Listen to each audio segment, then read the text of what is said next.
In the beginning was the Logos, the Big Bang, the primordial Om. Big Bang theory says that the physical universe spiraled out of an unimaginably hot and dense single point, called a singularity, billions of times smaller than the head of a pin. It does not say why or how. The more mysterious something is, the more we take for granted that we understand it.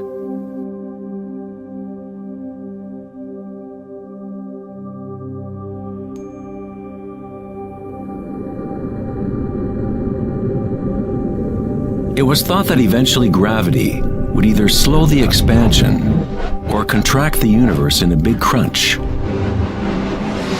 However, images from the Hubble Space Telescope show that the universe's expansion seems to be actually accelerating, expanding faster and faster as it grows out of the Big Bang. Somehow, there is more mass in the universe than physics predicted. To account for the missing mass, physicists now say that the universe consists of only 4% atomic matter, or what we consider normal matter. 23% of the universe is dark matter, and 73% is dark energy, what we previously thought of as empty space. It is like an invisible nervous system that runs throughout the universe, connecting all things.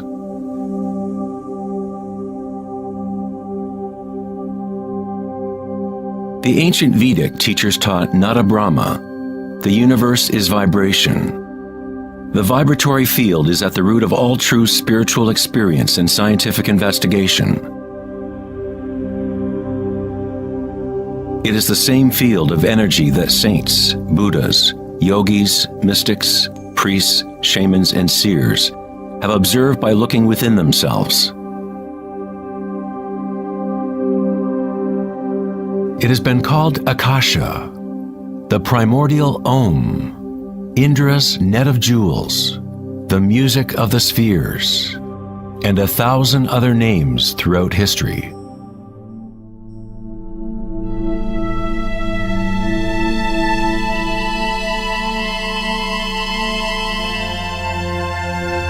It is the common root of all religions,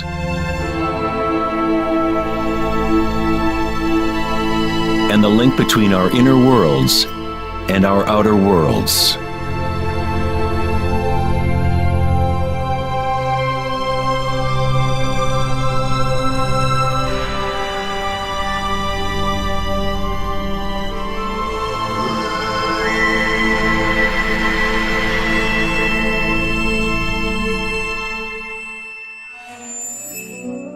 In Mahayana Buddhism in the 3rd century, they described a cosmology not unlike the most advanced physics of modern day. Indra's net of jewels is a metaphor used to describe a much older Vedic teaching, which illustrates the way the fabric of the universe is woven together. Indra, the king of the gods, gave birth to the sun and moves the winds and the waters. Imagine a spider web that extends into all dimensions.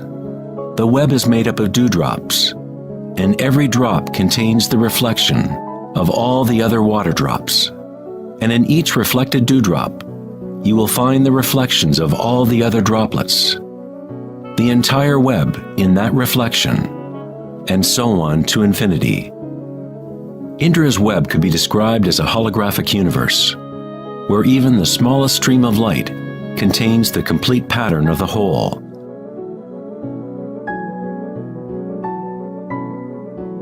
The Serbian-American scientist Nikola Tesla is sometimes referred to as the man who invented the 20th century.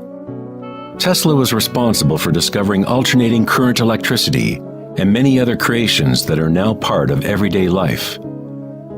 Because of his interest in the ancient Vedic traditions, Tesla was in a unique position to understand science through both an Eastern and Western model. Like all great scientists, Tesla looked deeply into the mysteries of the outer world, but he also looked deeply within himself. Like the ancient yogis, Tesla used the term akasha to describe the etheric field that extends throughout all things. Tesla studied with Swami Vivekananda, a yogi who brought the ancient teachings of India to the West.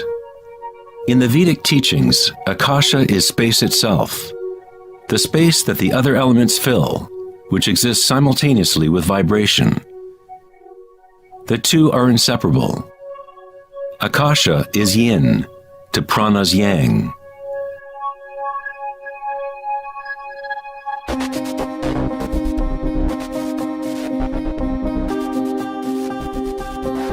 A modern concept that can help us to conceptualize akasha, or the primary substance, is the idea of fractals.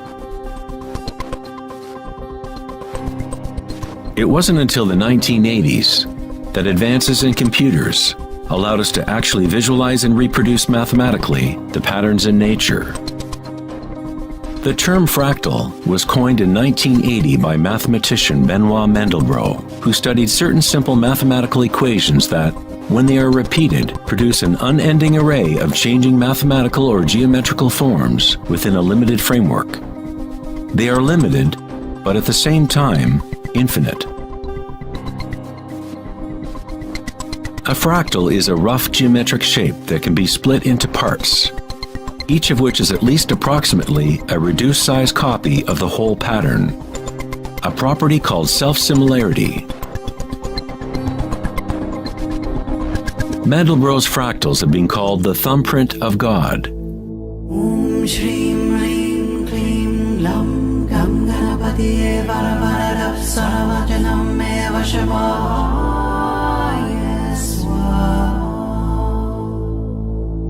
You are seeing artwork generated by nature itself. If you turn the Mandelbrot figure a certain way, it looks sort of like a Hindu deity or Buddha. This figure is being termed the Buddha-bro figure.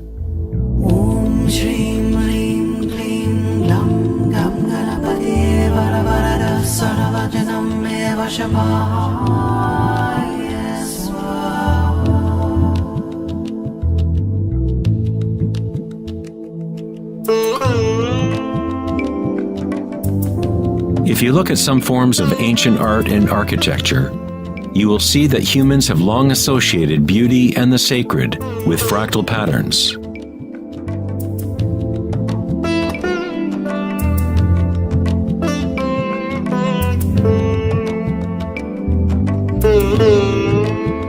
Infinitely complex, yet every part contains the seed to recreate the whole.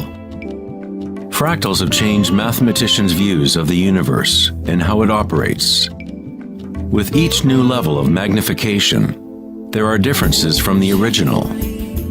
Constant change and transformation occurs as we traverse from one level of fractal detail to another. This transformation is the cosmic spiral, the embedded intelligence of the matrix of time-space.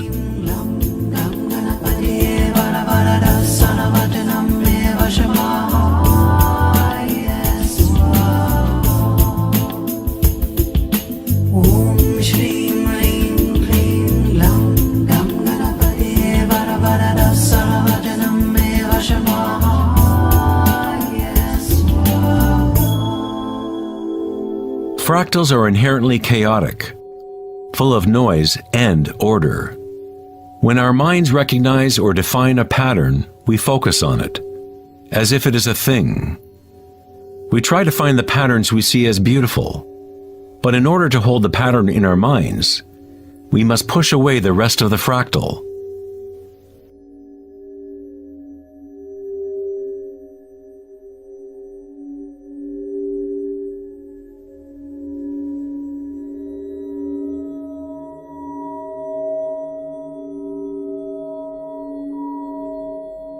To comprehend a fractal with the senses is to limit its movement. All energy in the universe is neutral, timeless, dimensionless. Our own creativity and capacity for pattern recognition is the link between the microcosm and macrocosm, the timeless world of waves, and the solid world of things. Observation is an act of creation through limitations inherent in thinking. We are creating the illusion of solidity, of things by labeling, by naming. The philosopher Kierkegaard said, "If you name me, you negate me." By giving me a name, a label, you negate all of the other things I could possibly be. You lock the particle into being a thing by pinning it down, naming it. But at the same time, you are creating it, defining it to exist. Creativity is our highest nature. With the creation of things comes time, which is what creates the illusion of solidity.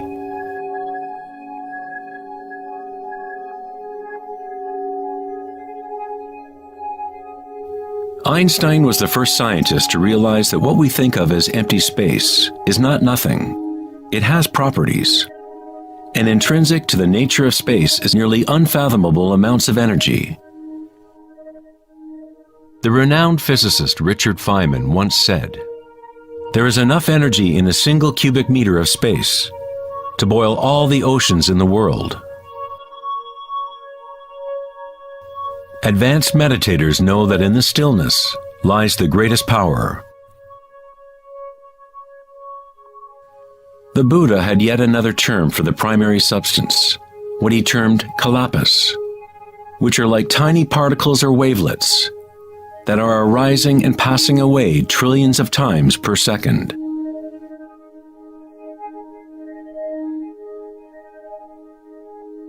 Reality is, in this sense, like a series of frames in a holographic film camera, moving quickly so as to create the illusion of continuity. When consciousness becomes perfectly still, the illusion is understood, because it is consciousness itself that drives the illusion.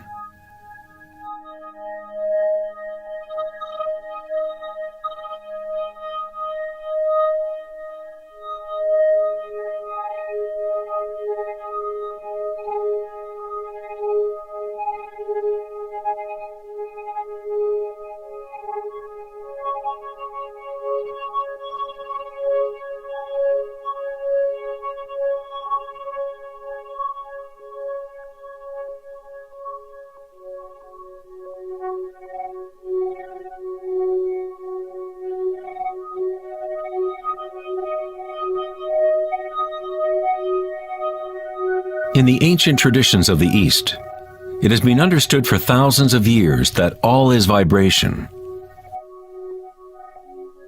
Nada Brahma, the universe is sound. The word nada means sound or vibration, and Brahma is the name for God. Brahma simultaneously is the universe and is the creator. The artist and the art are inseparable. In the Upanishads, one of the oldest human records from ancient India, it is said, Brahma the creator, sitting on a lotus, opens his eyes, and a world comes into being.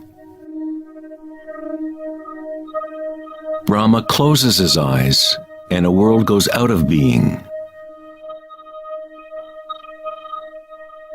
Ancient mystics, yogis, and seers have maintained that there is a field at the root level of consciousness. The Akashic field, or the Akashic records, where all information, all experience, past, present, and future, exists now and always. It is this field or matrix from which all things arise, from subatomic particles to galaxies, stars, planets, and all life.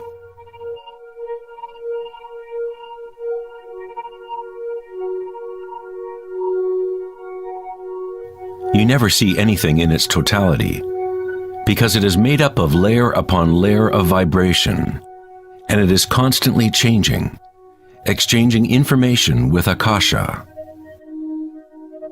A tree is drinking in the sun, the air, the rain, the earth. a world of energy moves in and out of this thing we call a tree. When the thinking mind is still, then you see reality as it is, all aspects together. The tree and the sky and the earth, the rain and the stars are not separate. Life and death, self and other, are not separate, just as the mountain and the valley are inseparable. In the Native American and other indigenous traditions, it is said that everything has spirit, which is simply another way of saying everything is connected to the one vibratory source. There is one consciousness, one field, one force that moves through all. This field is not happening around you, it is happening through you, and happening as you. You are the you in universe. You are the eyes through which creation sees itself. When you wake from a dream, you realize that everything in the dream was you. You were creating it. So-called real life is no different. Everyone, everything is you. The one consciousness looking out of every eye. Under every rock.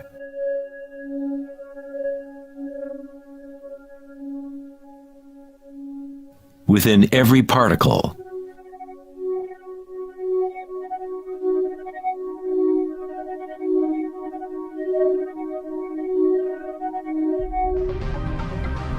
International researchers at CERN, the European Laboratory for Particle Physics, are searching for this field that extends throughout all things.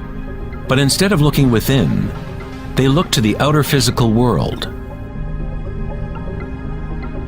Researchers at the CERN laboratory in Geneva, Switzerland, announced that they had found the Higgs boson, or the God particle.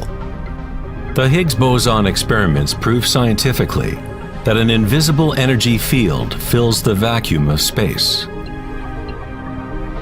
CERN's Large Hadron Collider consists of a ring 17 miles in circumference, in which two beams of particles race in opposite directions, converging and smashing together at nearly the speed of light.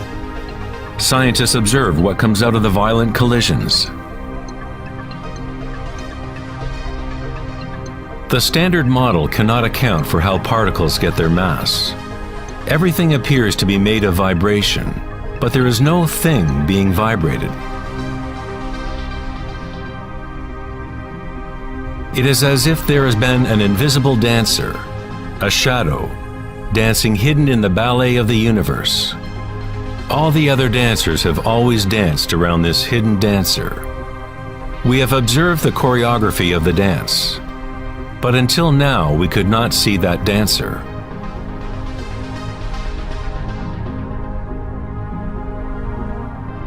The so-called God particle, the properties of the base material of universe, the heart of all matter which would account for the unexplained mass and energy that drives the universe's expansion.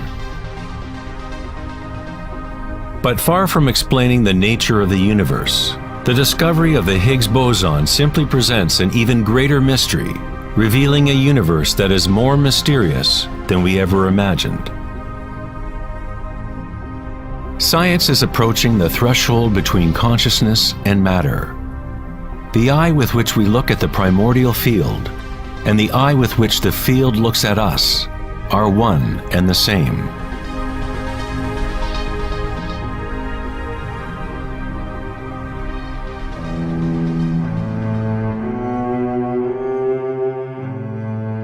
The German writer and luminary Wolfgang von Goethe said, "The wave is the primordial phenomenon which gave rise to the world."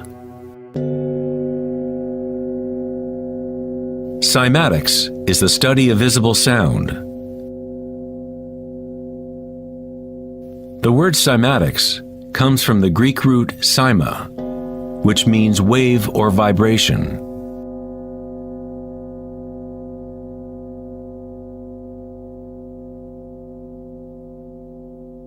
One of the first Western scientists to seriously study wave phenomena was Ernst Chladni, a German musician and physicist who lived in the 18th century. Chladni discovered that when he spread sand on metal plates and then vibrated the plates with a violin bow, the sand arranged itself into patterns. Different geometrical forms appeared depending on the vibration produced.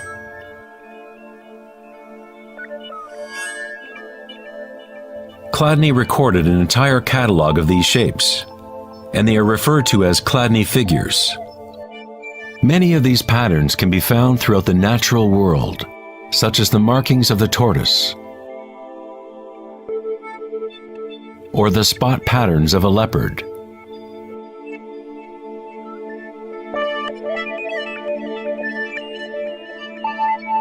Studying Chladni patterns or cymatic patterns is one secret way in which high-end guitar, violin, and other instrument makers determine the sound qualities of the instruments they make.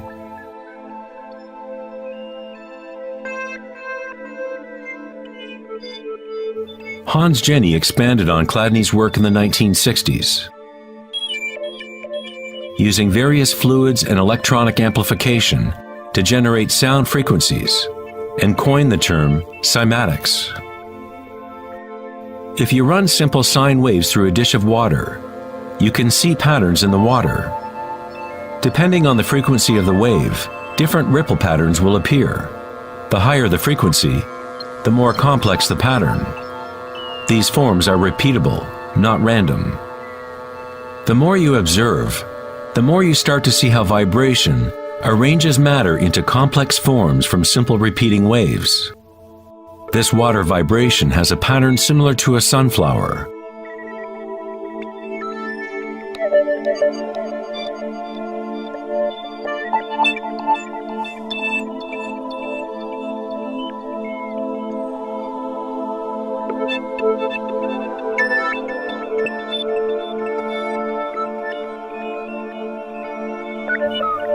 Simply by changing the sound frequency, we get a different pattern.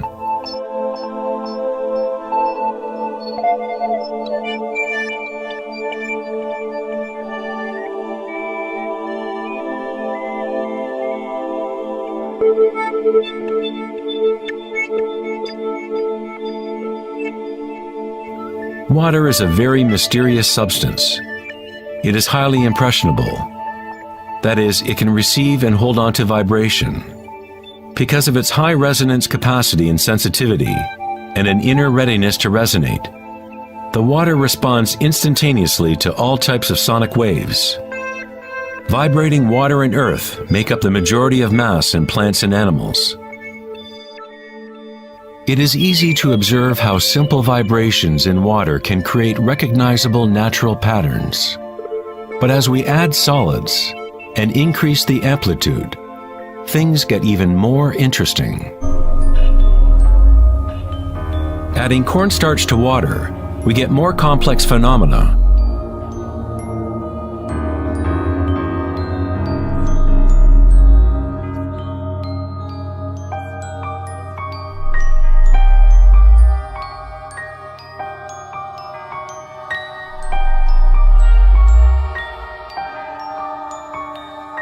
Perhaps the principles of life itself can be observed as vibrations move the cornstarch blob into what appears to be a moving organism.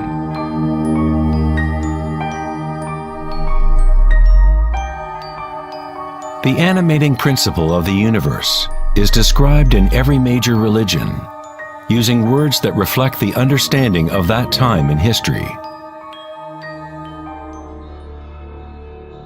In the language of the Incas, the largest empire in pre-Columbian America, the word for human body is Alpa Kamasca, which means literally, animated earth.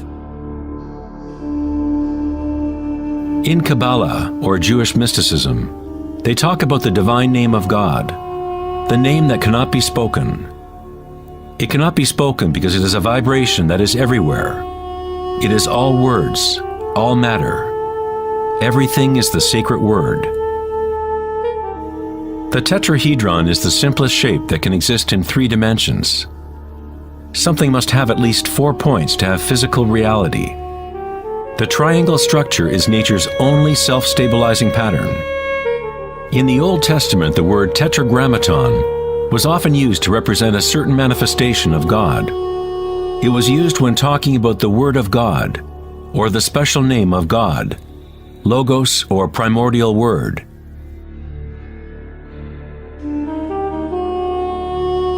The ancient civilizations knew that at the root structure of the universe was the tetrahedral shape. Out of this shape, nature exhibits a fundamental drive toward equilibrium, Shiva, while it also has a fundamental drive towards change, Shakti.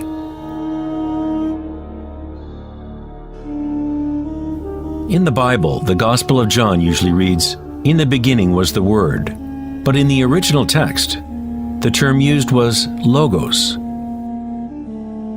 The Greek philosopher Heraclitus, who lived around 500 years before Christ, referred to the logos as something fundamentally unknowable, the origin of all repetition, pattern, and form. The Stoic philosophers who followed the teachings of Heraclitus identified the term with the divine animating principle pervading the universe.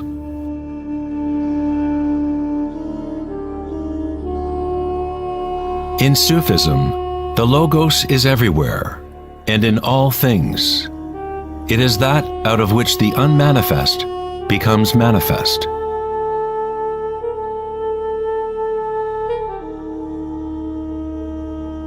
In the Hindu tradition, Shiva Nataraja literally means Lord of the Dance. The whole cosmos dances to Shiva's drum. All is imbued or ensouled with the pulsation. Only as long as Shiva is dancing can the world continue to evolve and change. Otherwise, it collapses back into nothingness. While Shiva is representative of our witnessing consciousness, Shakti is the substance or stuff of the world. While Shiva lies in meditation, Shakti tries to move him, to bring him into the dance. Like yin and yang, the dancer and the dance exist as one. Logos also means unconcealed truth. He who knows the Logos knows the truth. Many layers of concealment exist in the human world, as Akasha has been swirled into complex structures, concealing the source from itself. Like a divine game of hide and seek, we have been hiding for thousands of years, eventually forgetting about the game completely. We somehow forgot that there was anything to find. In Buddhism, one is taught to directly perceive the Logos, the field of change, or impermanence within oneself through meditation. When you observe your inner world, you observe subtler and subtler sensations and energies as the mind becomes more concentrated and focused. Through the direct realization of anicca, or impermanence at the root level of sensation, one becomes free of attachment to transient external forms. Once we realize there is one vibratory field that is the common root of all religions, how can we say, my religion, or this is my primordial Om, my quantum field?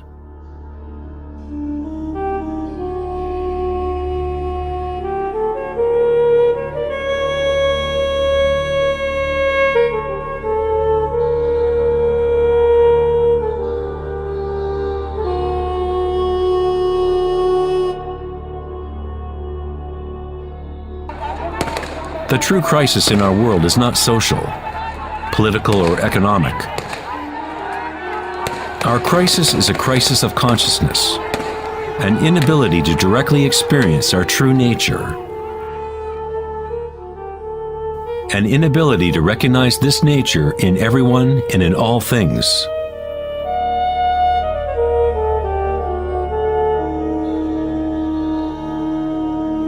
In the Buddhist tradition, the Bodhisattva is a person with an awakened Buddha nature.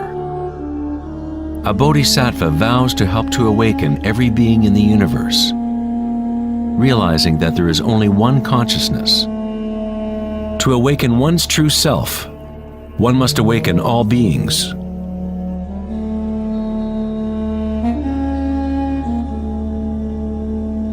There are innumerable sentient beings in the universe. I vow to help them all to awaken. My imperfections are inexhaustible. I vow to overcome them all. The Dharma is unknowable. I vow to know it. The way of awakening is unattainable. I vow to attain it.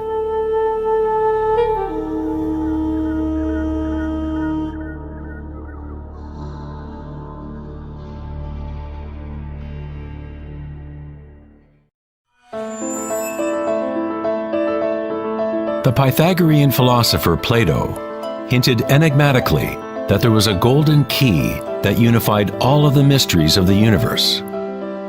It is this golden key that we will return to time and again throughout our exploration.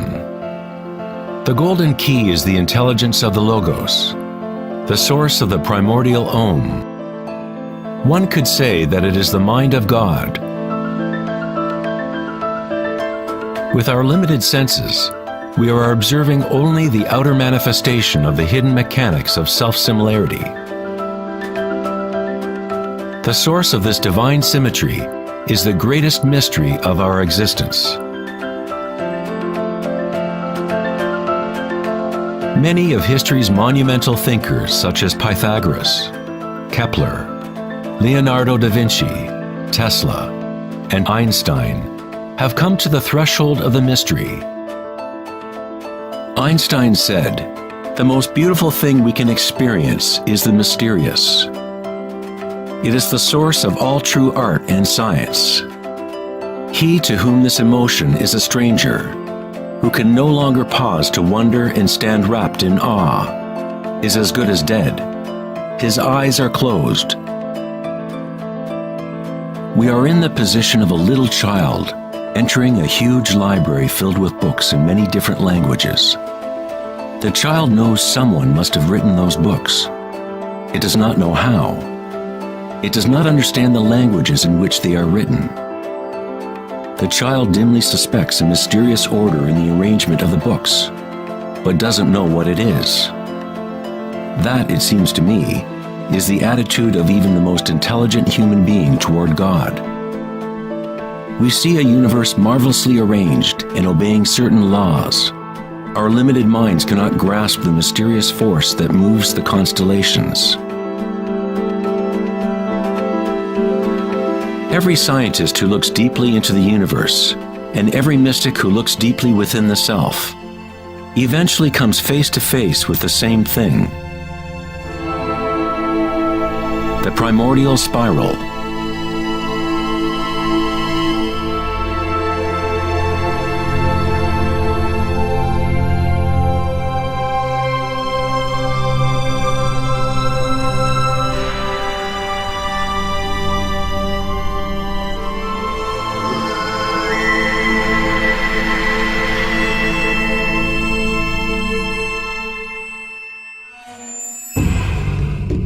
A 1,000 years before the creation of the ancient observatory at Stonehenge, the spiral was a predominant symbol on Earth. Ancient spirals can be found in all parts of the globe. Thousands of ancient spirals such as these can be found all over Europe, North America and New Mexico, Utah, Australia, China, Russia, virtually every indigenous culture on Earth. The ancient spirals symbolize growth, expansion, and cosmic energy, embodied within the sun and the heavens. The spiral form is mirroring the macrocosm of the unfolding universe itself. In native traditions, the spiral was the energetic source, the primordial mother. The Neolithic spirals at Newgrange, Ireland date back 5,000 years.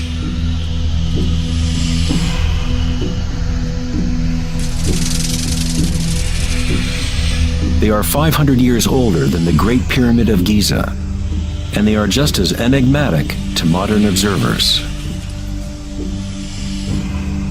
The spiral goes back to a time in history when humans were more connected to the Earth. to the cycles and spirals of nature, a time when humans were less identified with thoughts. The spiral is what we perceive to be the torque of the universe. Prana, or creative force, swirls akasha into a continuum of solid forms. Found at all levels between the macrocosm and the microcosm, from spiral galaxies to weather systems, to the water in your bathtub, to your DNA,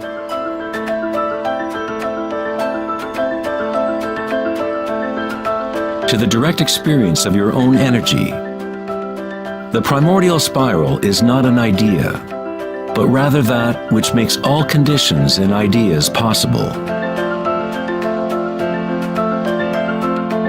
Various types of spirals and helices are found throughout the natural world. Snails, sea coral,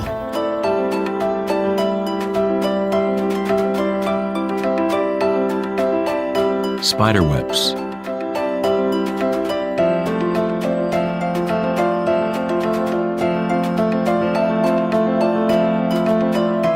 fossils,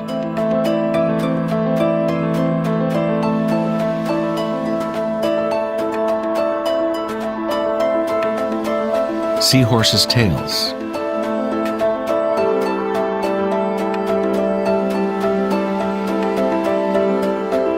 and shells. Many spirals appearing in nature are observable as logarithmic spirals, or growth spirals. As you move out from the center, the spiral sections get exponentially larger. Like Indra's net of jewels, logarithmic spirals are self-similar, or holographic, such that the characteristics of every part are reflected in the whole. 2,400 years ago in ancient Greece, Plato considered continuous geometric proportion to be the most profound cosmic bond. The golden ratio, or divine proportion, was nature's greatest secret. The golden ratio can be expressed as the ratio of A plus B to A is the same as the ratio of A to B. To Plato, the world's soul binds together into one harmonic resonance. The same pentagonal pattern that exists in a starfish or in a slice of okra can be seen in the path of the planet Venus, traced in the night sky over an 8-year period.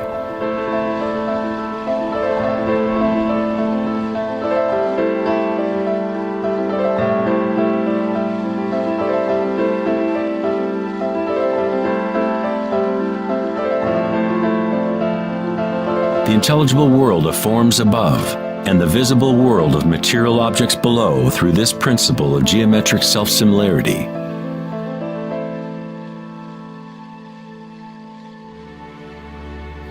From the self-similar spiral patterns of the Romanesco broccoli to the arms of galaxies, logarithmic spirals are a ubiquitous and archetypal pattern. Our own Milky Way galaxy has several spiral arms which are logarithmic spirals with a pitch of about 12 degrees. The greater the pitch of the spiral, the tighter the turns. When you observe a plant growing in time-lapse video, you witness it dancing with the spiral of life.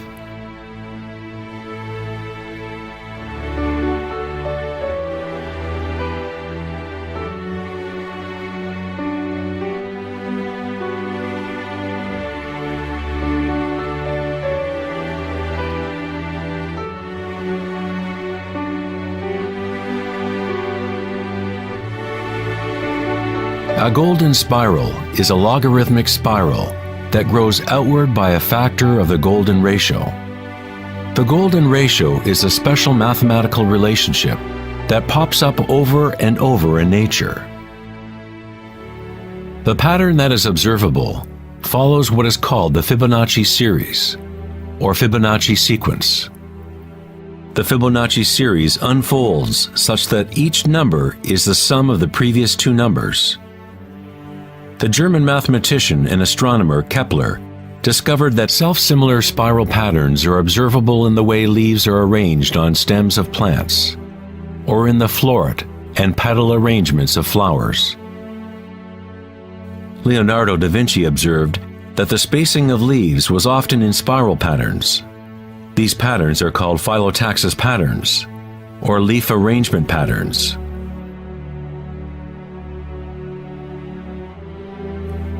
Phyllotaxis arrangements can be seen in self-organizing DNA nucleotides.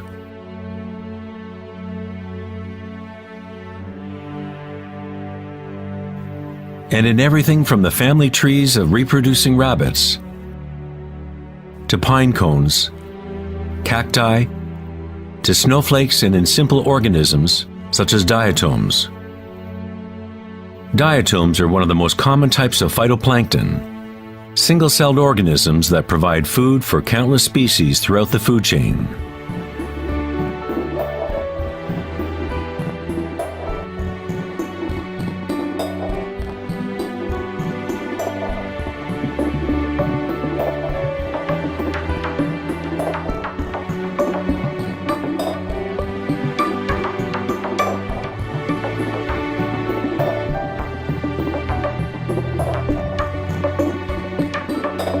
How much math do you need to know to be a sunflower or a bee?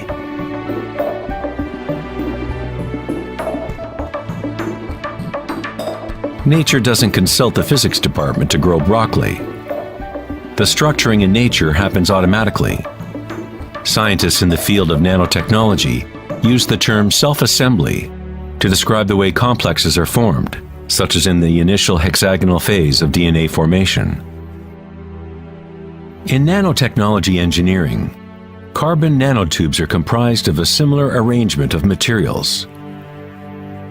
Nature does this type of geometry over and over, effortlessly, automatically, without a calculator. Nature is precise and extremely efficient. According to the famous architect and author Buckminster Fuller, these patterns are a function of time-space. DNA and honeycomb are the shape that they are for the same reason a bubble is round. It is the most efficient shape, requiring the least amount of energy. Space itself has shape and allows only certain configurations for matter, always defaulting to what is most efficient.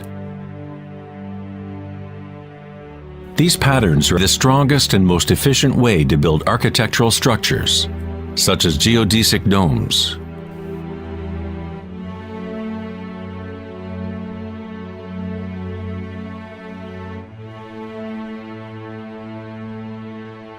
Logarithmic spiral patterns allow plants maximum exposure to insects for pollination, maximum exposure to sunlight and rain, and allow them to efficiently spiral water towards their roots. Birds of prey use the logarithmic spiral pattern to stalk their next meal. Flying in a spiral is the most efficient way to hunt.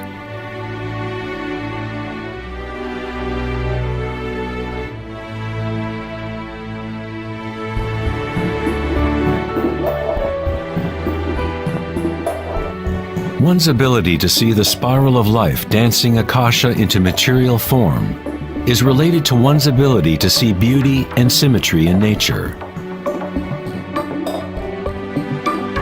Poet William Blake said, "The vegetative universe opens like a flower from the earth's center, in which is eternity. It expands from stars to the mundane shell, and there it meets eternity again, both within and without."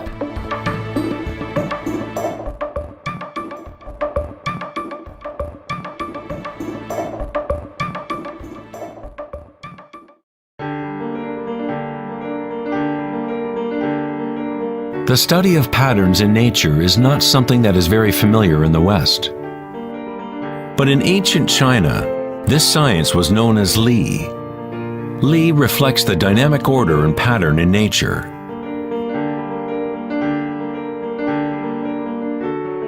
But it is not pattern thought of as something static, frozen, or unchanging, like a mosaic. It is dynamic pattern as embodied in all living things.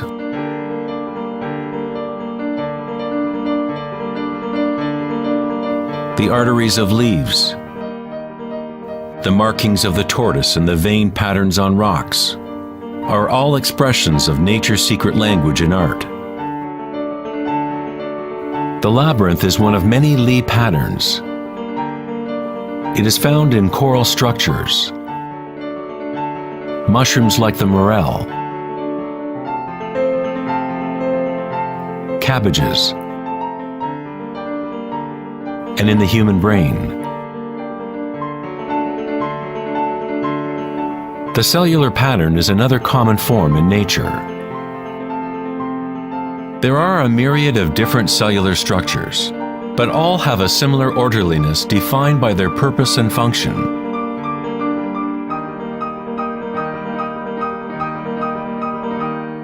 It is easy to be mesmerized with the constant play of forms. But what is most interesting is that certain archetypal forms seem to be woven into the fabric of nature at all. The branching pattern is another Li pattern, or archetypal pattern, that is observable at all levels and all fractal scales.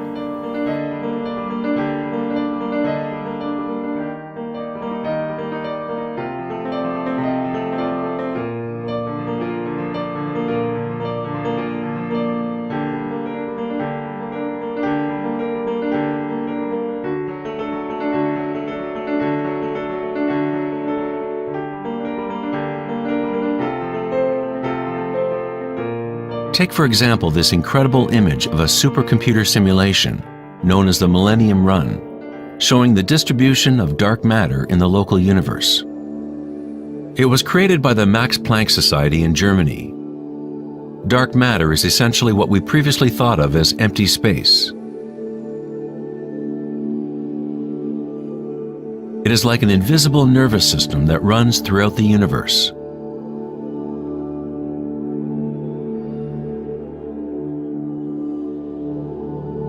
The universe is literally like a giant brain. It is constantly thinking, using a type of dark or hidden energy that science is only starting to understand. Through this immense network, unfathomable energy moves, providing the momentum for the expansion and growth of the universe.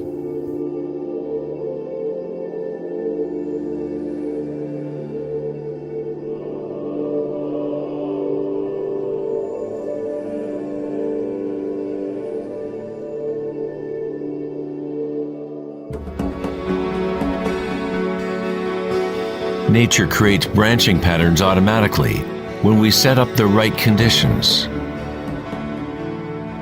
Nature is an art-generating machine or a beauty-creating engine.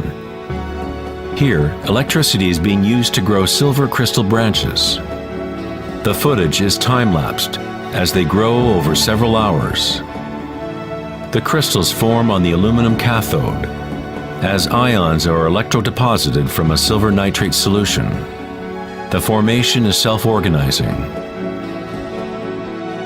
You are seeing artwork generated by nature itself. Johann Wolfgang von Goethe said, "Beauty is a manifestation of secret natural laws, which otherwise would have been hidden from us forever." In this sense, everything in nature is alive, self-organizing. When higher voltage is used, the fractal branching becomes even more obvious. This is happening in real time.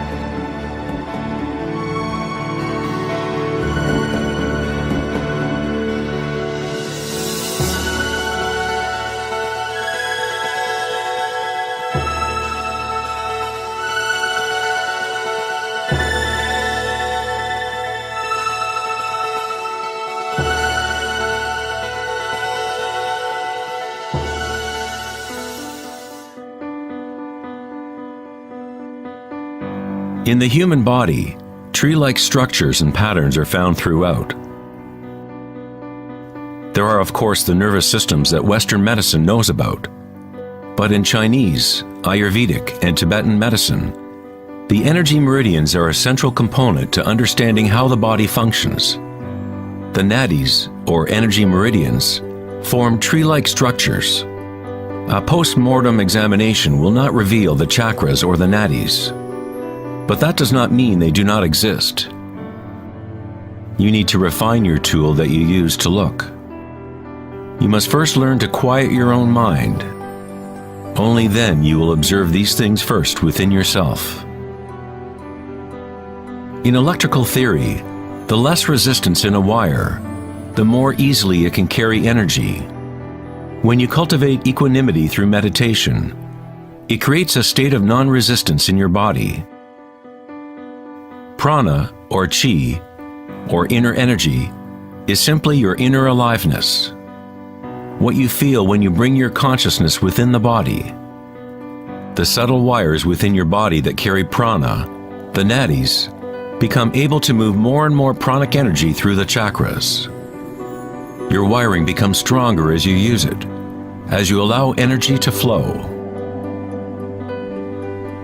Wherever consciousness is placed, chi or energy will begin to flow and physical connections blossom. Within the brain and nervous system, physical wiring patterns become established by repetition. By continually placing your attention within and lowering resistance to the sensations you are experiencing, you increase your energetic capacity.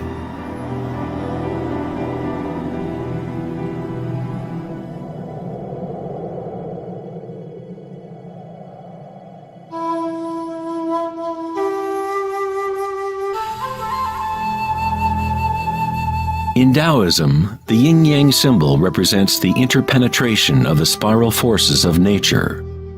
The yin-yang is not two and not one. The ancient concept of the hara is represented by a yin-yang, or spiral swirl. It is the power center located in the belly below the navel. Hara means literally sea or ocean of energy.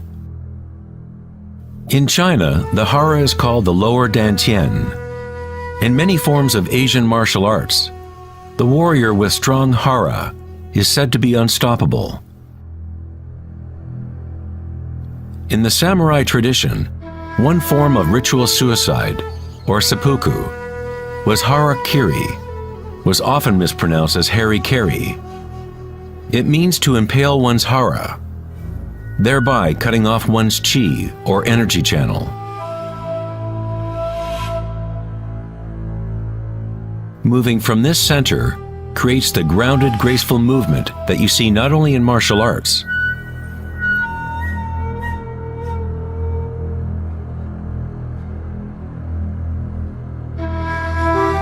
but in great golfers, belly dancers,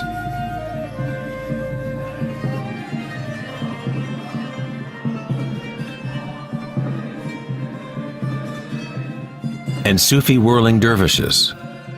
It is the cultivation of single-pointed, disciplined consciousness that is the essence of hara, the stillness in the eye of the hurricane.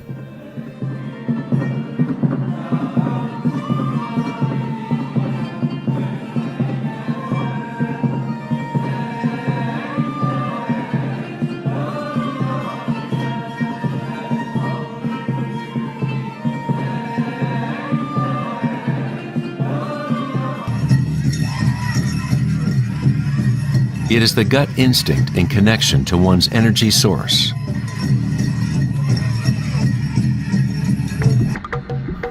A person with good hara is connected to the earth and to the intuitive wisdom that connects all beings.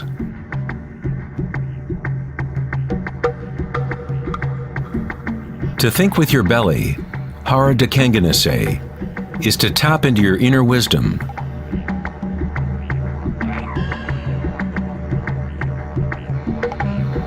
The ancient Australian Aborigines concentrated on the same area just below the navel, where the cord of the great rainbow serpent lay coiled. Again, a representation of the evolutionary energy in humankind. It is no accident that it is in the Hara where new life begins.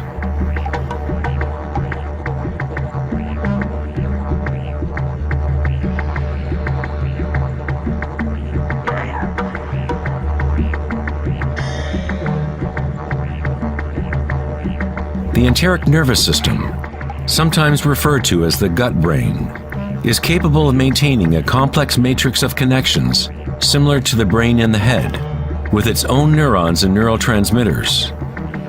It can act autonomously, that is, with its own intelligence. You could say that the gut brain is a fractal version of the head brain, or perhaps the head brain is a fractal version of the gut brain. A healthy bear has strong hara. When a bear knows where to forage for herbs, it follows the movement of qi through its senses, centered in the hara or belly. This is the bear's connection to the dream lodge, the place in native traditions where all knowledge comes from, to the spiral of life.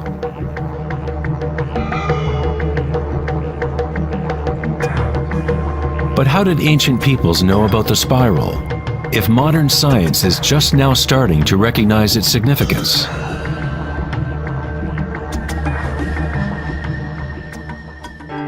Ask the bees, for they have not forgotten how to love.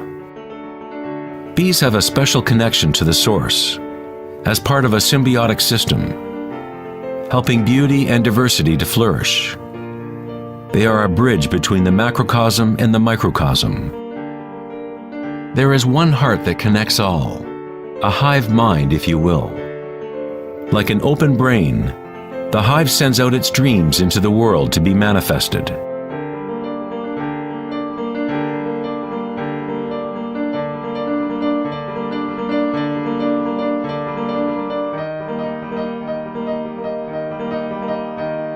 In nature, many creatures know how to act in unison, to move with one spirit, one direction.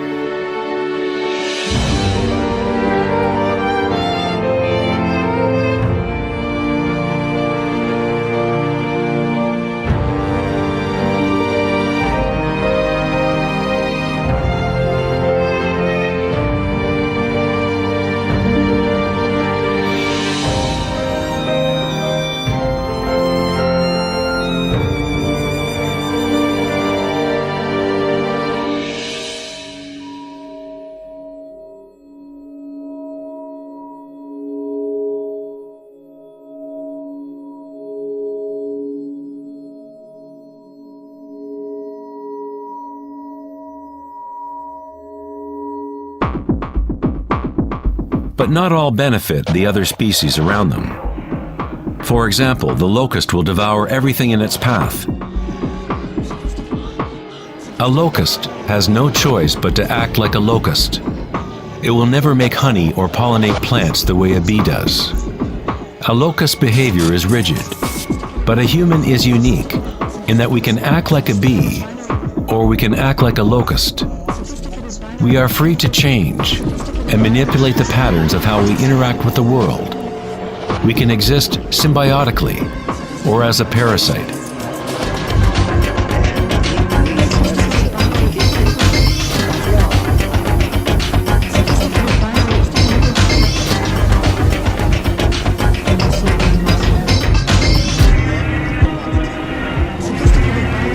Today, humans try to understand the spiral with the rational mind.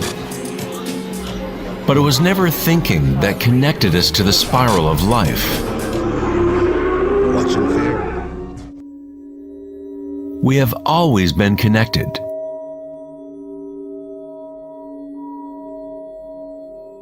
Thinking has been what keeps us in the illusion of separateness, within our own identities.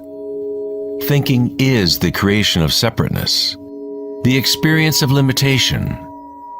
The more we align with thought, the more removed we become from the source.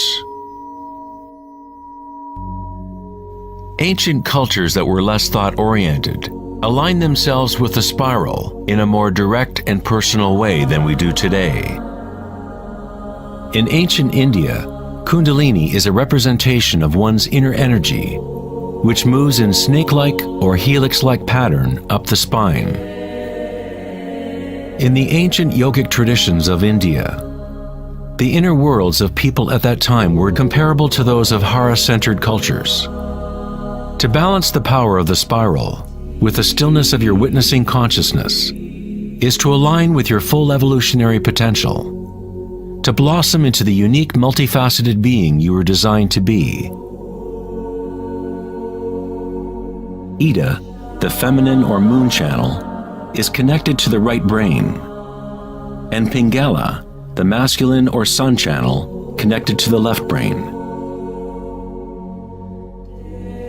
When these two channels are in balance, energy flows up a third channel, Sushumna, along the center of the spine, energizing the chakras and unlocking one's full evolutionary potential. The word chakra is an ancient Sanskrit word meaning energy wheel. Kundalini is nothing less than the primordial spiral that dances your human life into existence. It is a different order of energy than we normally understand, like a bridge from gross matter to the most subtle energies. You are that bridge. Kundalini is not energy that can be forced by will, effort, and friction. It is analogous to growing a flower. All we can do as good gardeners is prepare the soil in proper conditions and let nature take its course.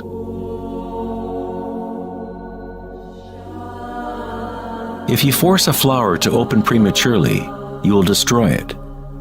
It grows with its own intelligence, with its own self-organizing direction.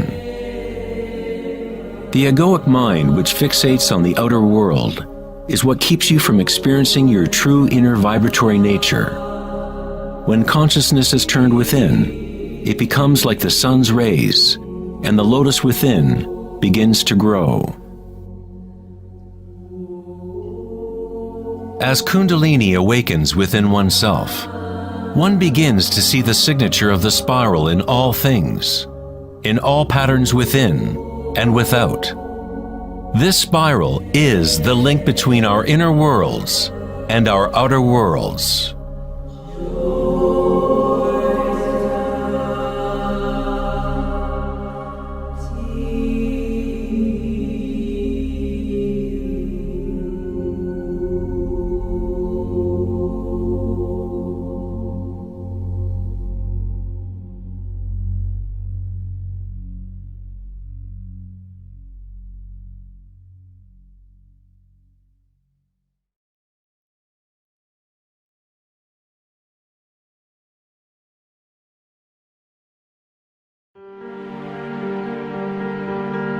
Prior to the dawn of Western civilization in written language, science and spirituality were not two separate things.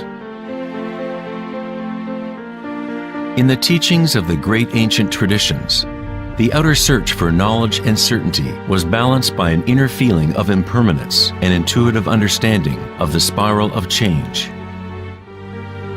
As scientific thinking became more dominant and information multiplied, fragmentation began to occur within our knowledge systems. Increased specialization meant that fewer people were capable of seeing the big picture, of feeling and intuiting the aesthetic of the system as a whole. No one was asking, is all this thinking good for us?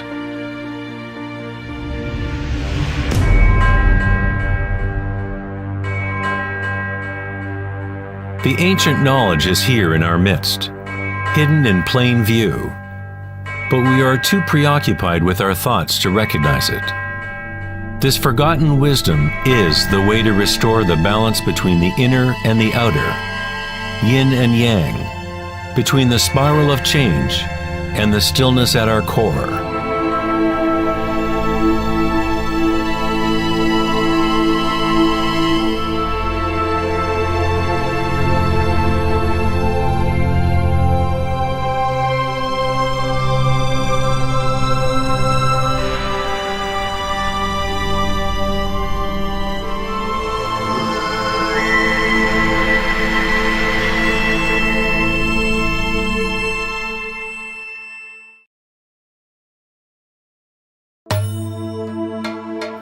In Greek legend, Asclepius was the son of Apollo and the god of healing. His wisdom and skills at healing were unsurpassed, and he is said to have discovered the secret of life and death itself. In ancient Greece, the Asclepian healing temples recognized the power of the primordial spiral, which is symbolized by the rod of Asclepius. Hippocrates, the father of medicine, whose oath still forms the moral code of the medical profession, was said to have received his training at an Asclepian temple. To this day, this symbol of our evolutionary energy remains as the logo for the American Medical Association and other medical organizations worldwide.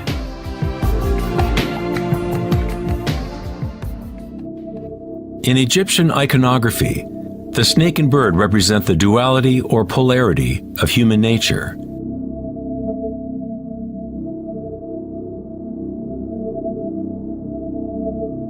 The snake, the downward direction, is the manifested spiral, the evolutionary energy of the world. The bird is the upward direction, the upward current oriented towards the sun, or awakened single-pointed consciousness, the emptiness of Akasha.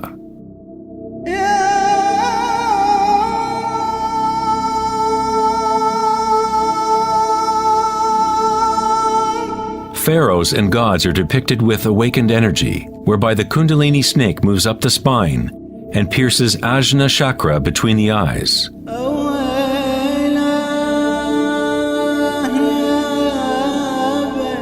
This is referred to as the Eye of Horus. In the Hindu tradition, the bindi is also representative of the third eye, the divine connection to spirit.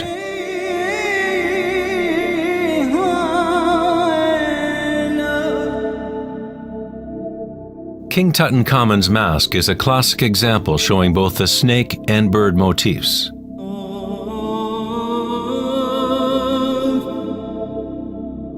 The Mayan and Aztec traditions combine the serpent and bird motif into one god, Quetzalcoatl or Kukulkan. The winged serpent god represents the awakened evolutionary consciousness, or awakened Kundalini.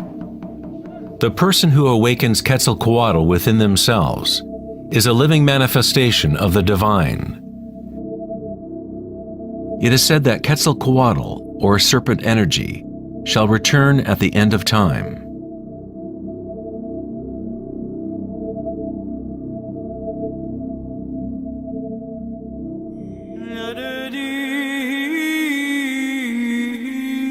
The snake and bird symbols can be found within Christianity as well.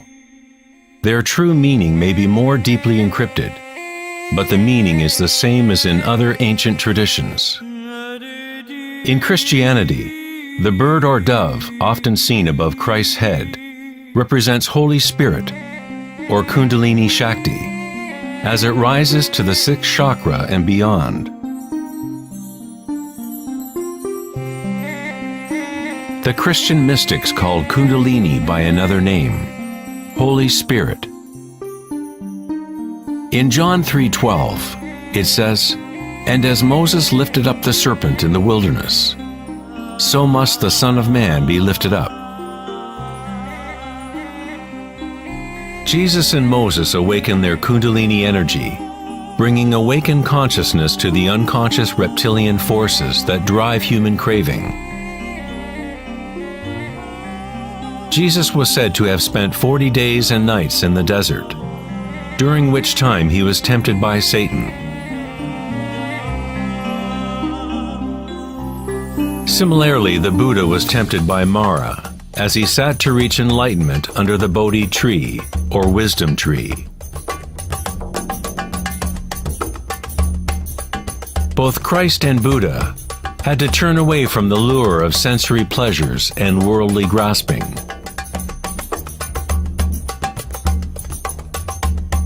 In each story, the demon is the personification of one's own attachments.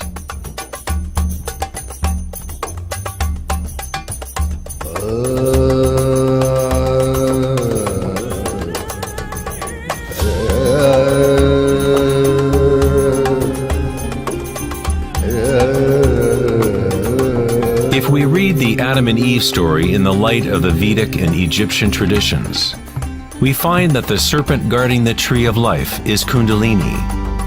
The apple represents the lure and temptation of the external sensory world, distracting us from the knowledge of the inner world, the tree of knowledge within.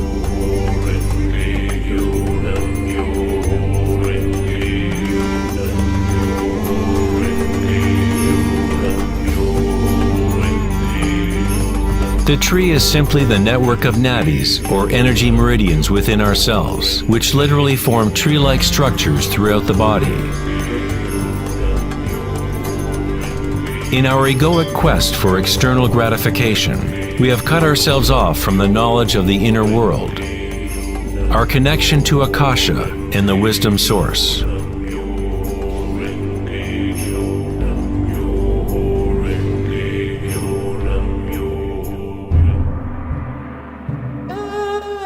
Many of the world's historical myths about dragons can be read as metaphors for the inner energies of the cultures in which they are embedded.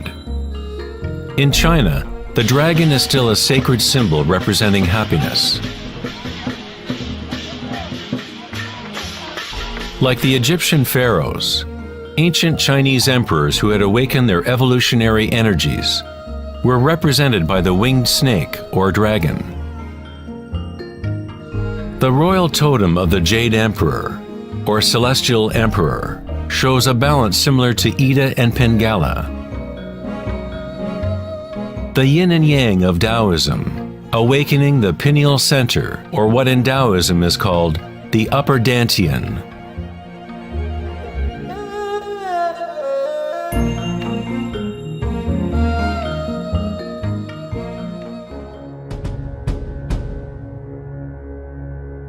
Nature is full of different light detection and assimilation mechanisms.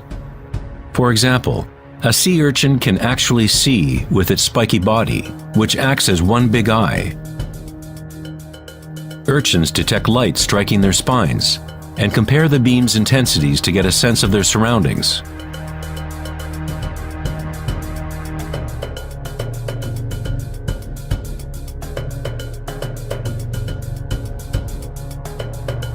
Green iguanas and other reptiles have a parietal eye or pineal gland on top of their heads, which they use to detect predators from above.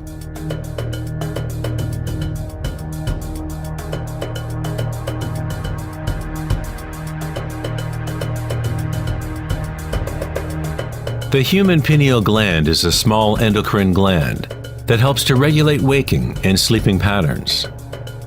Even though it is buried deep inside the head, the pineal gland is sensitive to light. The philosopher Descartes recognized that the pineal gland area, or third eye, was the interface between consciousness and matter. Almost everything is symmetrical in the human body: 2 eyes, 2 ears, 2 nostrils. Even the brain has 2 sides. But there is one area of the brain that is not mirrored. This is the pineal gland area and the energetic center that surrounds it. On a physical level, unique molecules are formed naturally by the pineal gland, such as DMT. DMT also forms naturally at the moment of birth and moment of death, literally acting as a unique bridge between the world of the living and the dead. DMT is produced naturally during states of deep meditation and samadhi, or through entheogenic means. For example, ayahuasca is used in the shamanic traditions of South America to remove the veil between the inner and outer worlds. The word pineal itself has the same root as pine cone, because the pineal gland exhibits a similar spiral phyllotaxis pattern. This pattern, also known as the flower of life pattern, is common in ancient artwork depicting enlightened or awakened beings. When the pinecone image is seen in sacred artwork, it represents the awakened third eye, single-pointed consciousness, directing the flow of evolutionary energy.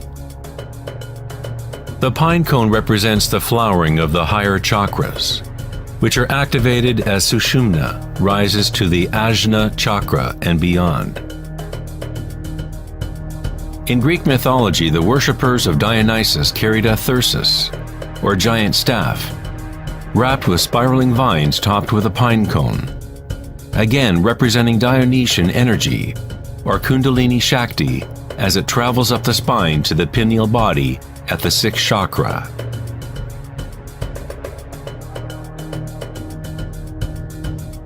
In the heart of the Vatican, you might expect a giant sculpture of Jesus or Mary, but instead we find a giant pine cone statue, indicating that in Christian history, there may have been knowledge of the chakras in Kundalini, but for whatever reason it was kept from the masses.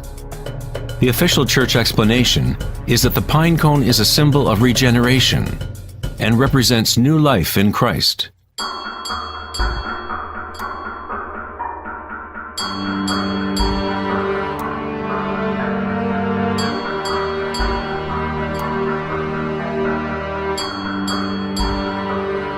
The 13th century philosopher and mystic Meister Eckhart said, "The eye with which I see God and the eye with which God sees me is one and the same."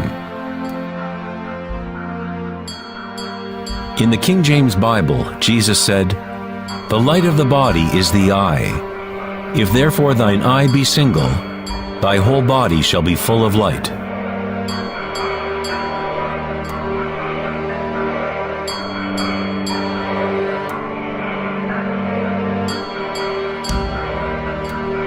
The Buddha said, "The body is an eye." In a state of samadhi, one is both the seer and the seen. We are the universe aware of itself.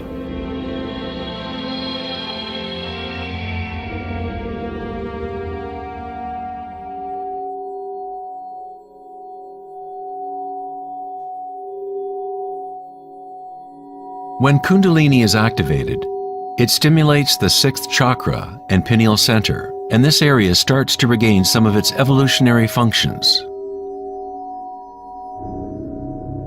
Darkness meditation has been used for thousands of years as a way to activate the sixth chakra in the area of the pineal gland. Activation of this center allows a person to be able to see their inner light.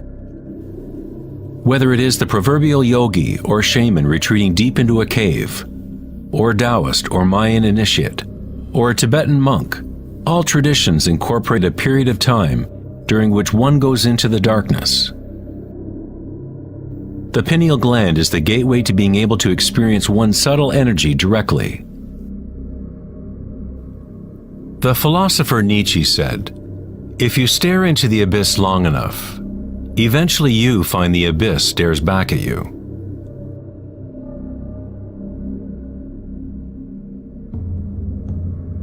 Dolmens, or ancient portal tombs, are among the oldest remaining structures on Earth.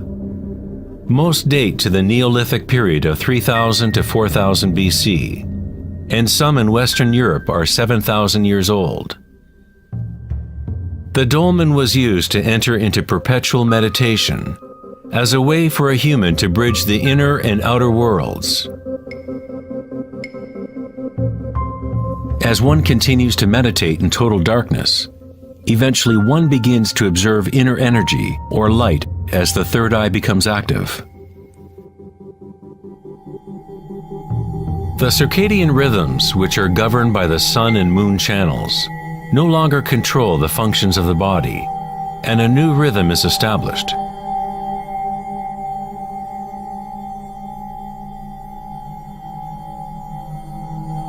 The seventh chakra, for thousands of years, has been represented by the Om symbol, a symbol which is constructed by Sanskrit signs representing the elements. When Kundalini rises beyond the sixth chakra, it begins to create an energy halo. Halos appear consistently in the religious paintings of different traditions, in all different parts of the world.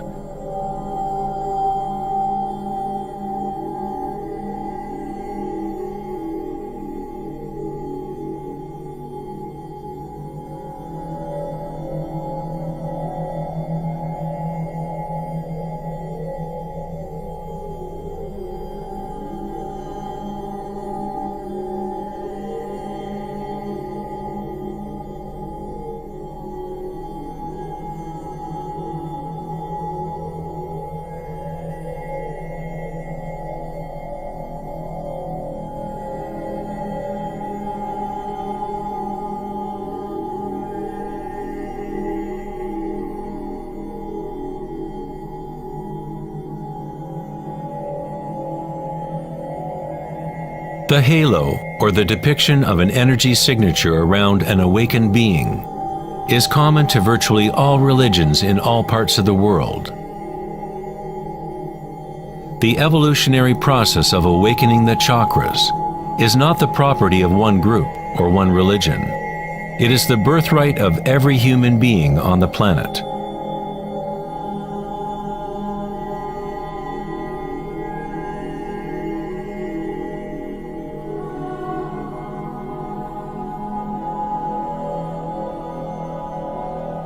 The crown chakra is the connection to the divine, that which is beyond duality, beyond name and form.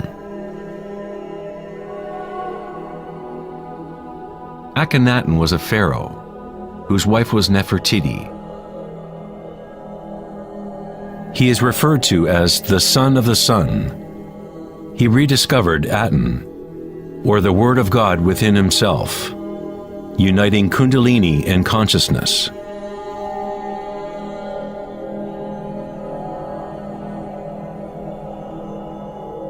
In Egyptian iconography, once again the awakened consciousness is represented by the solar disk, seen above the heads of gods or awakened beings.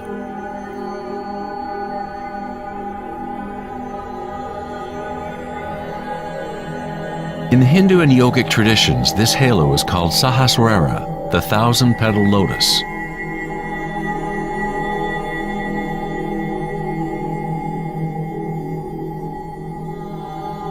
The Buddha is associated with the symbol of the lotus. The phyllotaxis pattern is the same pattern as can be found in a blooming lotus. It is the flower of life pattern, the seed of life. It is the fundamental pattern into which all forms fit. It is the very shape of space itself, or a quality inherent to Akasha.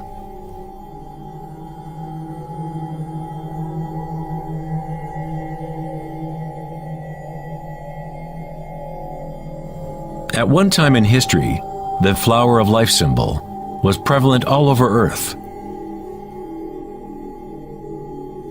The flower of life is found guarded by lions at the entrance of the most holy places in China and other parts of Asia.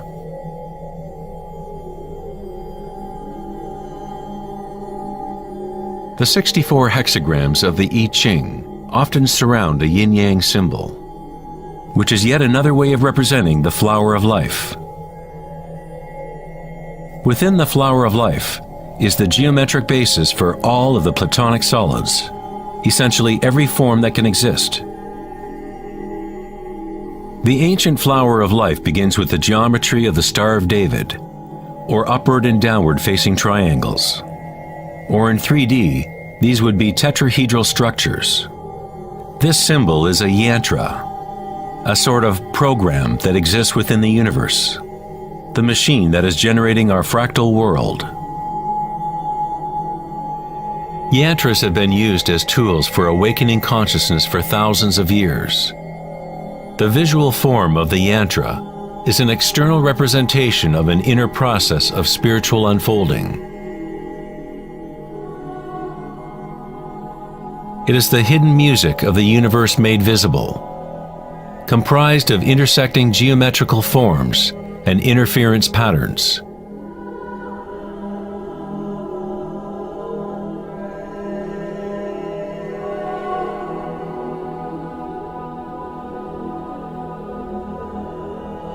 Each chakra is a lotus, a yantra, a psychophysiological center through which the world can be experienced.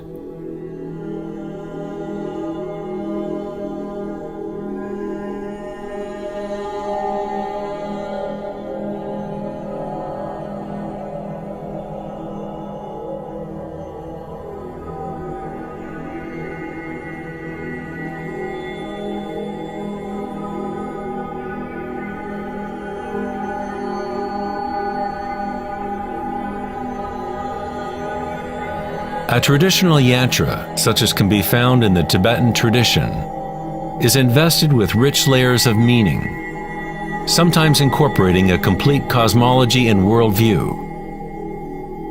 The yantra is a constantly evolving pattern which works through the power of repetition or iteration of a cycle. The power of the yantra is all but lost in today's world because we seek meaning only in the external form, and we do not connect it to our inner energies through intention.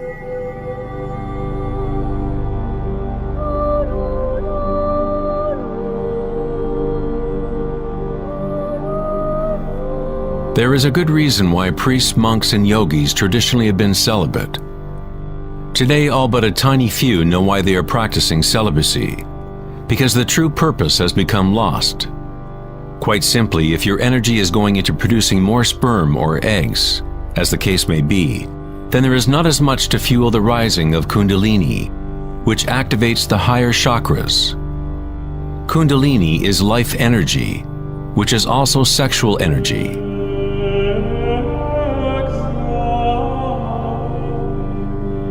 When awareness becomes less focused on animal urges and is put into the objects reflective of the higher chakras, that energy flows up the spine and to those chakras. Many of the tantric practices teach how to master sexual energy so that it can be used for higher spiritual evolution.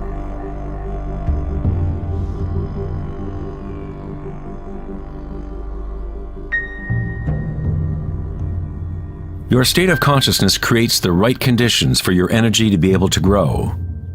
Entering a state of consciousness takes no time.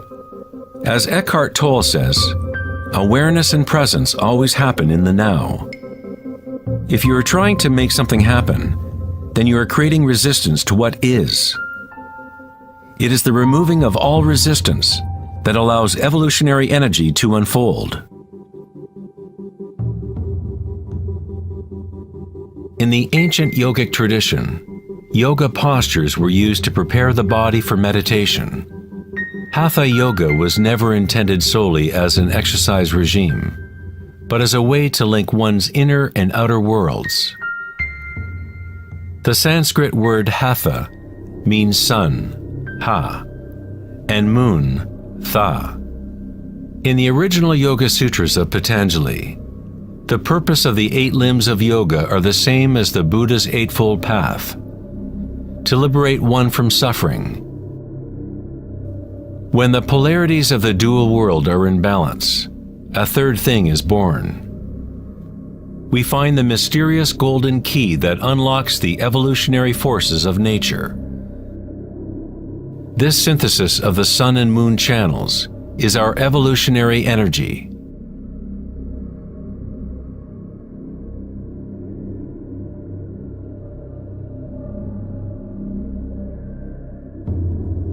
Because humans are now identified almost exclusively with their thoughts and the outer world, it is a rare individual that achieves a balance of the inner and outer forces, which allow Kundalini to awaken naturally.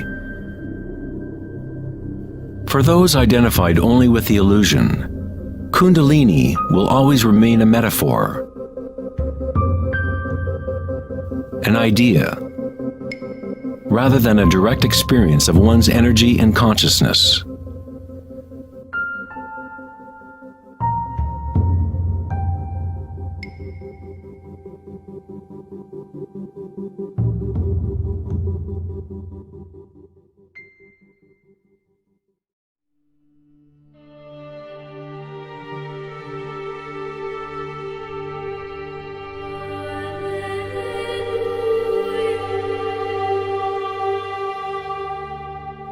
Life, liberty, and the pursuit of happiness.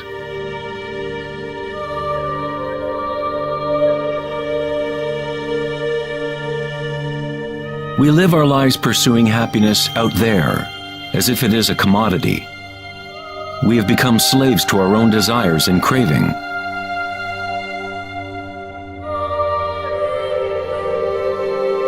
Happiness is not something that can be pursued or purchased like a cheap suit. This is Maya, illusion, the endless play of form. In the Buddhist tradition, samsara, or the endless cycle of suffering, is perpetuated by the craving of pleasure and aversion to pain. Freud referred to this as the pleasure principle. Everything we do is an attempt to create pleasure, to gain something that we want, or to push away something undesirable that we don't want. Even a simple organism like the paramecium does this. It is called response to stimulus. Unlike a paramecium, humans have more choice. We are free to think, and that is the heart of the problem. It is the thinking about what we want that has gotten out of control.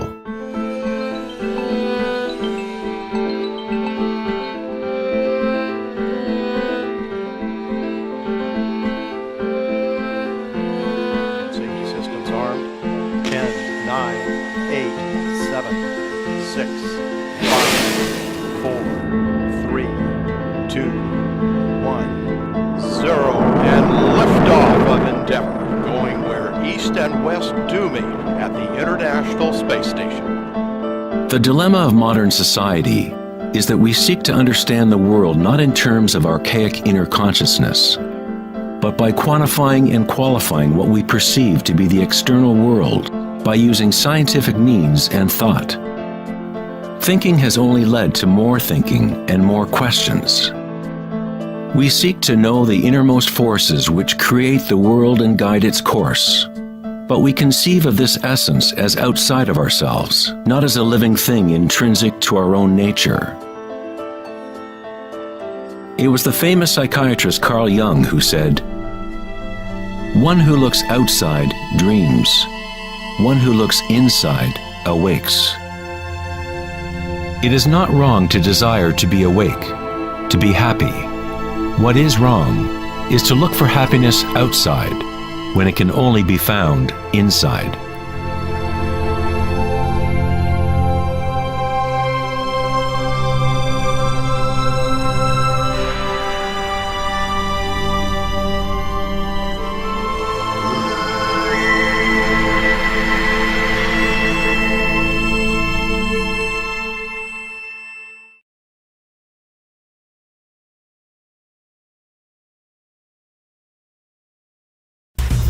On August 4th, 2010, at the Techonomy Conference in Lake Tahoe, California, Eric Schmidt, CEO of Google, mentioned an astounding statistic. Every 2 days now, we create as much information as we did from the dawn of civilization up until 2003, according to Schmidt.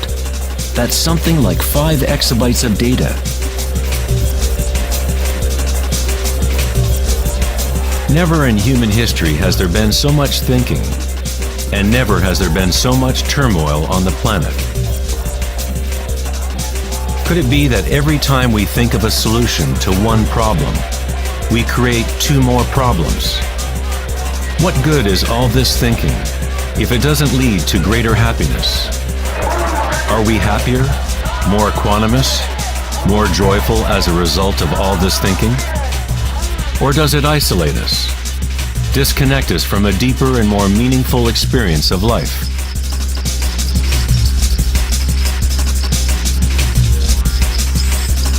Thinking, acting, and doing must be brought into balance with being. After all, we are human beings, not human doings.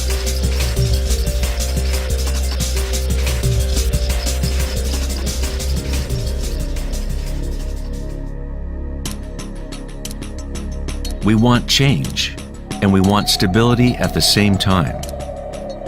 Our hearts have become disconnected from the spiral of life, the law of change, as our thinking minds drive us toward stability, security, and pacification of the senses. With a morbid fascination, we watch killings, tsunamis, earthquakes, and wars. We constantly try to occupy our mind, fill it with information. TV shows streaming from every conceivable device, games and puzzles, text messaging, and every possible trivial thing. We let ourselves become mesmerized with the endless stream of new images, new information, new ways to tantalize and pacify the senses. At times of quiet inner reflection, our hearts may tell us that there is more to life than our present reality. That we live in a world of hungry ghosts, endlessly craving, and never satisfied.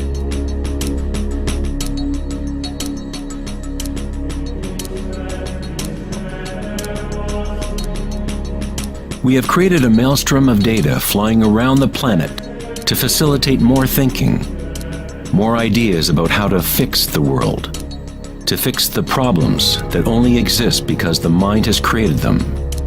Thinking has created the whole big mess that we are in right now.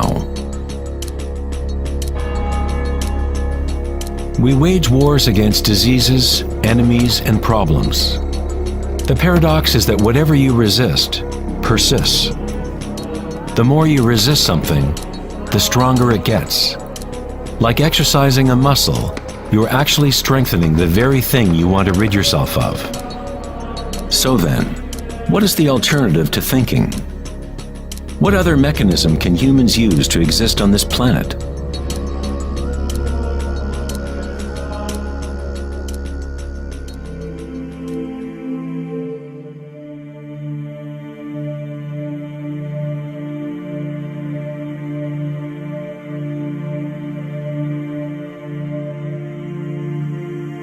While Western culture in recent centuries has focused on exploring the physical by using thought and analysis, other ancient cultures have developed equally sophisticated technologies for exploring inner space.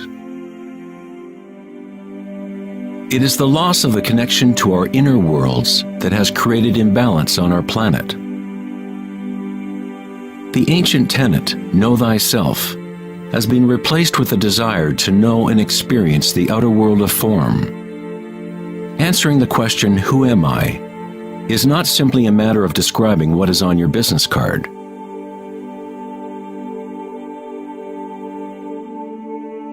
In Buddhism, you are not the content of your consciousness. You are not merely a collection of thoughts or ideas, because behind the thoughts is the one who is witnessing the thoughts.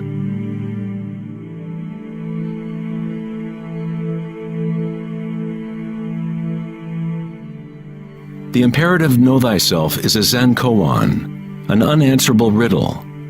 Eventually the mind will become exhausted in trying to find an answer, like a dog chasing its tail.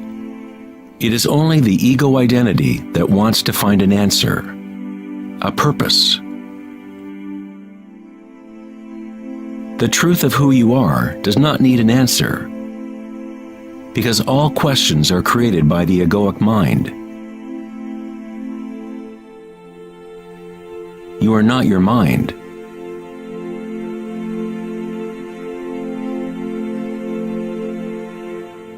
The truth lies not in more answers, but in less questions. As Joseph Campbell said, I don't believe people are looking for the meaning of life as much as they are looking for the experience of being alive.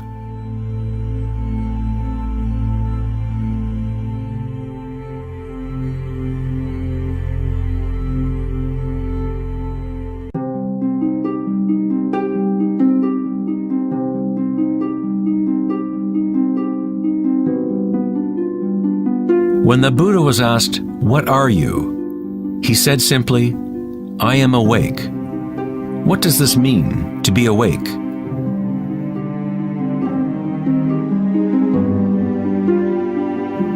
The Buddha does not say exactly, because the flowering of each individual life is different.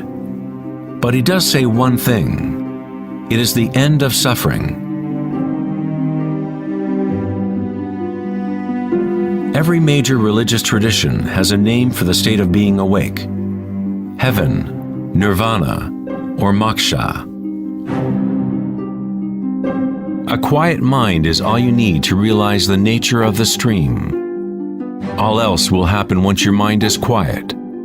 In that stillness, inner energies wake up and work without effort on your part.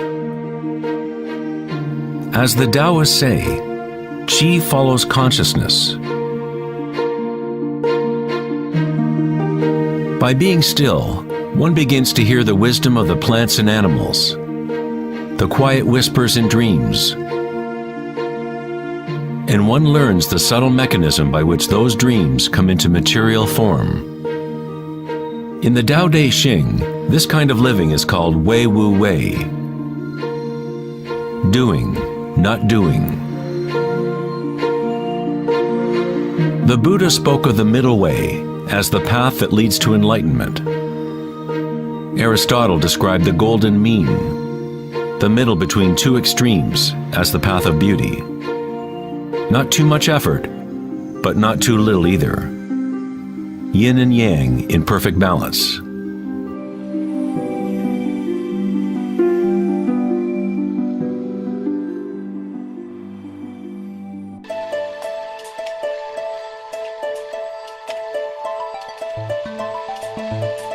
Vedanta's notion of Maya, or illusion, is that we do not experience the environment itself, but rather a projection of it, created by thoughts.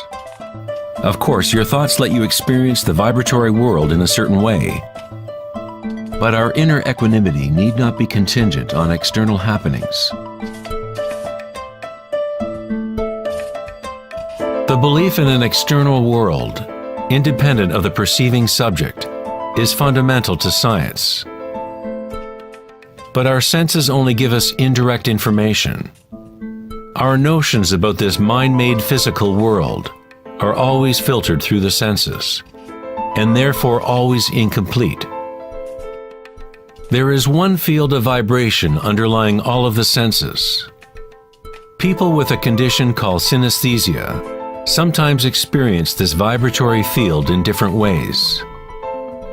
Synesthetes can see sounds as colors or shapes, or associate qualities of one sense with another. Synesthesia refers to a synthesis or intermingling of the senses. The chakras in the senses are like a prism, filtering a continuum of vibration. All things in the universe are vibrating, but at different rates and frequencies. The Eye of Horus is made up of 6 symbols, each representing the senses. Like the ancient Vedic system, thought is considered to be a sense.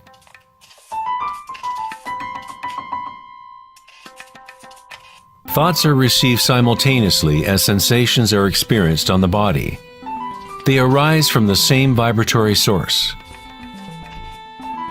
Thinking is simply a tool, one of 6 senses. But we have elevated it to such a high status that we identify ourselves with our thoughts. The fact that we do not recognize thinking as one of the 6 senses is very significant. We are so immersed in thought that trying to explain thought as a sense is like telling a fish about water. Water? What water?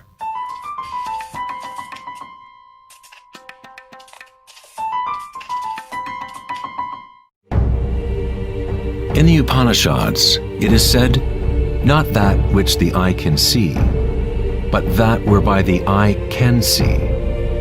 Know that to be Brahman, the eternal, and not what people here adore.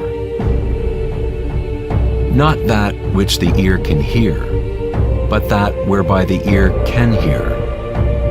Know that to be Brahman, the eternal, and not what people here adore. Not that which speech can illuminate, but that by which speech can be illuminated. Know that to be Brahman, the eternal, and not what people here adore."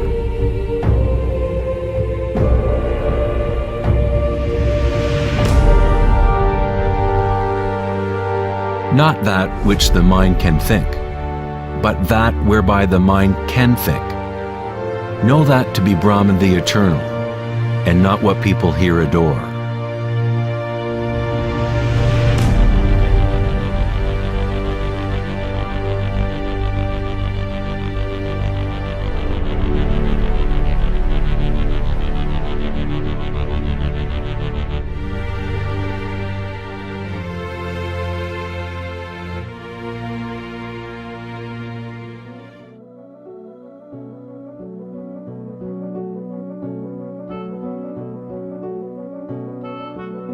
In the last decade, great advances have taken place in the area of brain research.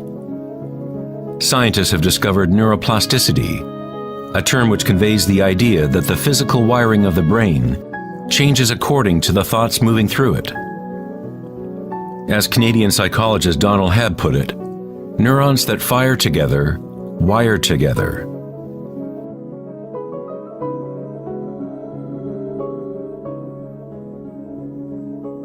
Neurons wire together most when a person is in a state of sustained attention. What this means is that it is possible to direct your own subjective experience of reality.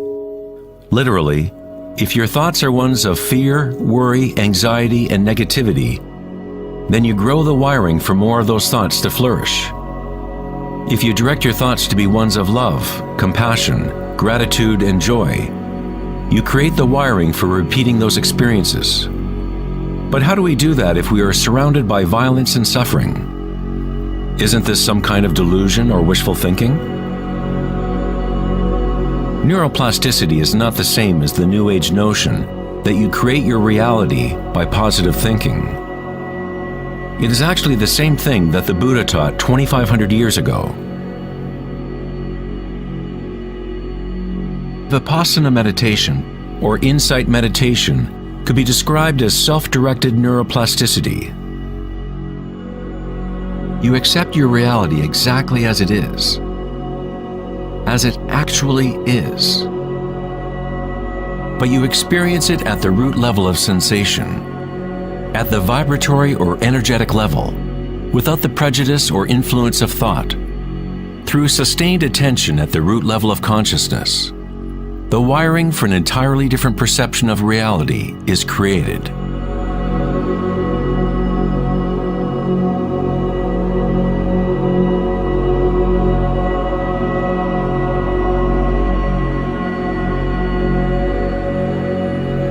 We have got it backwards most of the time. We constantly let ideas about the outer world shape our neural networks. But our inner equanimity need not be contingent on external happenings. Circumstances don't matter. Only my state of consciousness matters. Meditation in Sanskrit means to be free of measurement, free of all comparison, to be free of all becoming. You are not trying to become something else. You are okay with what is. The way to rise above the suffering of the physical realm is to totally embrace it, to say yes to it, so it becomes something within you, rather than you being something within it.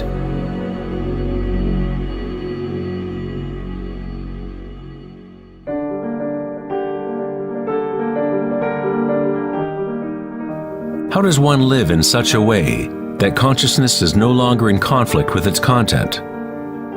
How does one empty the heart of petty ambitions? There must be a total revolution in consciousness, a radical shift in orientation from the outer world to the inner. It is not a revolution brought about by will or effort alone, but also by surrender, acceptance of reality as it is.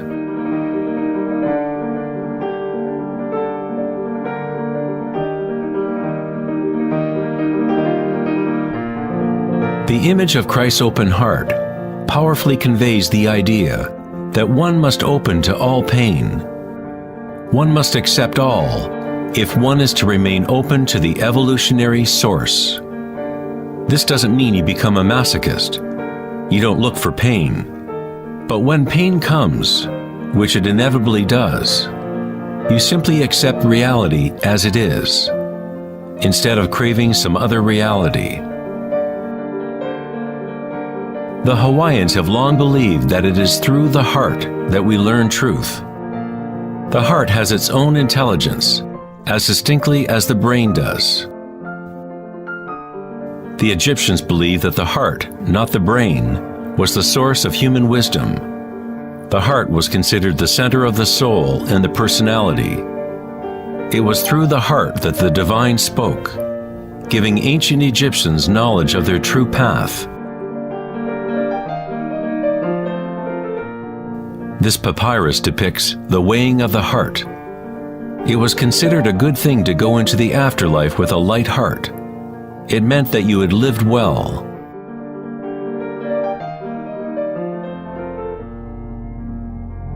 One universal or archetypal stage that people experience in the process of awakening the heart center is the experience of one's own energy as the energy of the universe.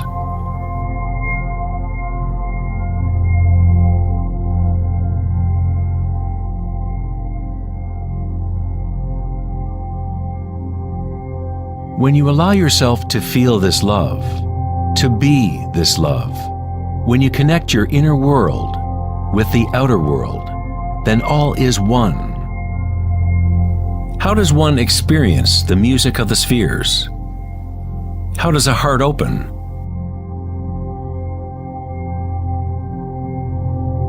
Sri Ramana Maharshi said, "God dwells in you, as you, and you don't have to do anything to be God realized or self-realized. It is already your true and natural state. Just drop all seeking, turn your attention inward, and sacrifice your mind to the one self, radiating in the heart of your very being. For this to be your own presently lived experience, self-inquiry is the one direct and immediate way.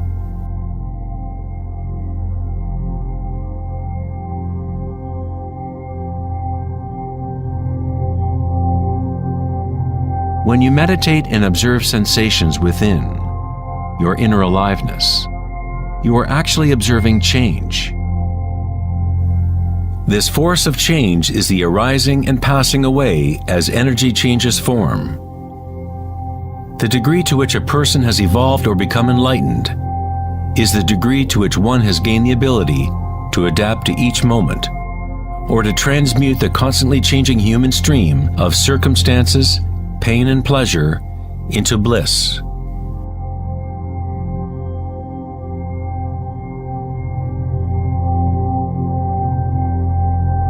Leo Tolstoy, author of War and Peace, said, "Everyone thinks of changing the world, but no one thinks of changing him or herself."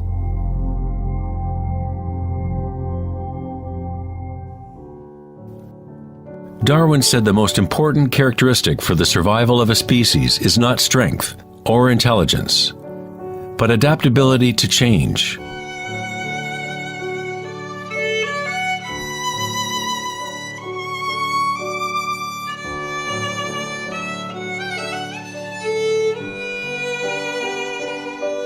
One must become adept at adapting. This is the Buddhist teaching of anicca. Everything is arising and passing away, changing, constantly changing. Suffering exists only because we become attached to a particular form.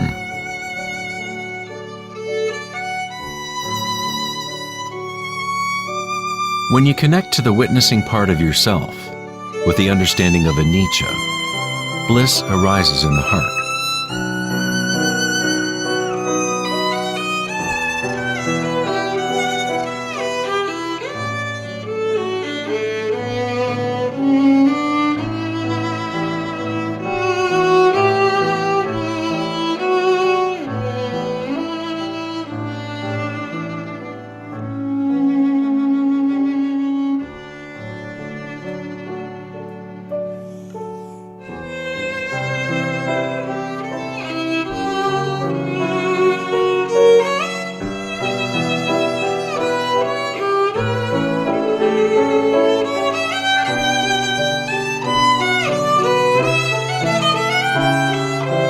Saints, sages, and yogis throughout history unanimously describe one sacred union that occurs in the heart. Whether it is the writings of St. John of the Cross, Rumi's poetry, or the tantric teachings of India, all of these different teachings try to express the subtle mystery of the heart. In the heart is the union of Shiva and Shakti, masculine penetration into the spiral of life, and feminine surrender to change, witnessing and unconditional acceptance of all that is. In order to open your heart, you must open yourself to change. To live in the seemingly solid world, dance with it, engage with it, live fully, love fully, but yet know that it is impermanent, and that ultimately all forms dissolve and change. Bliss is the energy that responds to stillness. It comes from emptying consciousness of all content.